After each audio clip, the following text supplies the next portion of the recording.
সরকারি চাকরিতে কোটা বিলোপের আন্দোলনে পতন হয় আওয়ামী লীগ সরকারের। প্রসঙ্গ আসে রাষ্ট্র মেরামতের।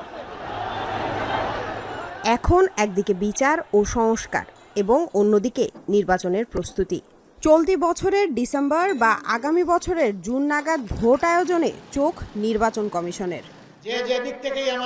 বিএনপি জামায়াতের মতো পুরনোরা যখন জয়ের ছক কষছে, তখন নতুনের কেতন ওড়াতে দল গঠন করছে আন্দোলনে নেতৃত্ব দেয়া শিক্ষার্থীরা। বলা হচ্ছে দলগুলোর গতানুগতিক পথ অনুসরণ করতে চায় না তারা। একক হবে না নতুন দলের নেতৃত্ব, রাজনীতি হবে বহুত্বের। নিয়মের মধ্যে পরিবর্তন আসবে শীর্ষ নেতৃত্বে। একক নেতৃত্ব অবশ্যই নয়, আমরা বহু নেতৃত্বের কথা ভাবছি এবং একই সাথে কোনো ব্যক্তি দলে এক বছরের পর বছর ধরে প্রধান থেকে যাবেন এরকম কোনো সিস্টেমেও আমরা থাকতে চাই না। আমরা সেই জায়গাগুলোতে রিসাফল চাই। এরই মধ্যে সাধারণের কাছে বেশ পরিচিতি পেয়েছেন হাসনাত আব্দুল্লাহ ও আক্তার হোসেন।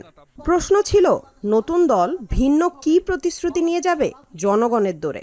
তরুণদের নেতৃত্বে তরুণদেরকে সংগঠিত করে একটা রাজনৈতিক দলের আমরা ঘোষণার দিকে যাচ্ছি। আমরা বাংলাদেশে একটা মধ্যমপন্থী রাজনীতি চাই, সে কথাটা আমরা স্পষ্ট করে বলেছি। অতীতে রাজনৈতিক দলগুলো কেমন ছিল, সেগুলো কেন মানুষের আশা আকাঙ্ক্ষা প্রতিফলন ঘটাতে ব্যর্থ হয়েছে, সেগুলো আমরা পর্যালোচনা করছি। দলের গঠনতন্ত্র সম্পর্কেও জানান ছাত্র নেতারা। পরিবারতন্ত্রের যে রাজনীতি, সেখান থেকে আমরা বেরিয়ে আসতে চাই। অনেকগুলো হয়তো প্রতিজ্ঞার জায়গা থাকবে, অনেকগুলো হয়তো আশাবাদের জায়গা থাকবে। সেটা যখন আমাদের গঠনতন্ত্রটি প্রকাশিত হবে তখন আরও বিস্তারিত আমাদের পক্ষে বলা সম্ভব হবে। মানুষের প্রয়োজনকে, আশাকে, আকাঙ্ক্ষাকে সেখানে রিফ্লেক্ট করবে সেই ধরনের গঠনতন্ত্র এবং ম্যানিফেস্টোর মধ্য দিয়ে এই রাজনৈতিক দলটি যেটি মানুষ যেটি নিয়ে স্বপ্ন দেখছে, যেটি মানুষ যেই দলের অপেক্ষায় রয়েছে, সেটি অবশ্যই তৈরি হবে। ছাত্র নেতাদের কাছে জানতে চাওয়া হয় নির্বাচন নিয়ে তাদের পরিকল্পনার কথা। সব আসনেই কি দেবে নতুন দল? কেমন হবে বিএনপির সাথে তাদের সম্পর্ক? আমরা গণঅভ্যুত্থান যেটি হয়েছে সেটি আমরা নেতৃত্ব দিয়েছি এবং সেখানে ফেসিবাদ বিরোধী প্রত্যেকটি রাজনৈতিক দল সেখানে অংশগ্রহণ করেছে এবং তাদের অবদান এবং দীর্ঘদিন যে তারা একটি অত্যাচার, নির্যাতন, নিপীড়নের মধ্য দিয়ে গিয়েছে সেটিকে আমরা সবসময় স্বীকার করি। কিন্তু রাজনৈতিক কাঠামোতে পরবর্তীতে তাদের সাথে আমাদের সম্পর্ক কেমন হবে, পরবর্তীতে নীতি, আমাদের কর্মকৌশল সেটিকে তখন নির্ধারণ করবে।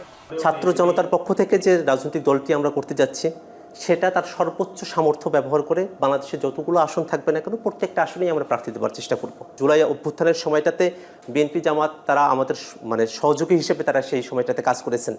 তো এই জায়গাটাতে আমাদের একটা মতৈক্যের জায়গা আছে। আবার একই সাথে বিএনপির যে রাজনীতি, আমাদের রাজনীতি, সব মিলিয়ে তো কিছু কিছু মতপার্থক্য আছে। সে মতপার্থক্যের যে জায়গাগুলো আছে সেগুলো যেন আমরা পরিশীলিত উপায়ে উপস্থাপন করতে পারি, সে আহ্বানটা থাকবে। গুঞ্জন আছে শিক্ষার্থীদের রাজনৈতিক দলে যোগ দিতে পারেন উপদেষ্টা পরিষদের 3 ছাত্র প্রতিনিধি। ক্ষমতা থেকে পদত্যাগ করে নির্বাচন করতে চাইলে দলে তাদের জায়গা হবে কোথায়? 3 জন ছাত্র প্রতিনিধি সরকারে রয়েছে, তারা গণঅভ্যুত্থানের প্রতিনিধি হিসেবে সরকারে রয়েছে। তাদের সাথে আমাদের কাজের, মতের এবং পথের দৃশ্যত ব্যবধান রয়েছে। কেউ যদি রাজনৈতিক কাঠামোতে অংশগ্রহণ করতে চায় তাকে অবশ্যই সরকার থেকে নেমে এসে সেটিতে অংশগ্রহণ করতে হবে। তারা যদি রাজনৈতিক দলের সদস্য হতে চান, তারা যদি নির্বাচন করতে চান, তাহলে অবশ্যই তাদেরকে সরকার ছেড়ে দিয়ে আসতে হবে। এবং তারা যদি এখানে আসেন, সে সময়ের প্রেক্ষাপটের উপর নির্ভর করছে যে আমরা আসলে তাকে দলে কিভাবে মূল্যায়ন করতে পারবো বা তাকে কিভাবে আমরা জায়গা দিতে পারবো। অবশ্যই তাদের জন্য দলের মধ্যে ভালো সুযোগের ব্যবস্থা থাকবে। জুলাই আগস্ট অভ্যুত্থানে সহযোদ্ধা দলগুলোর সাথে জোট গঠনের সম্ভাবনাও উড়িয়ে দেননি 2 ছাত্র নেতা।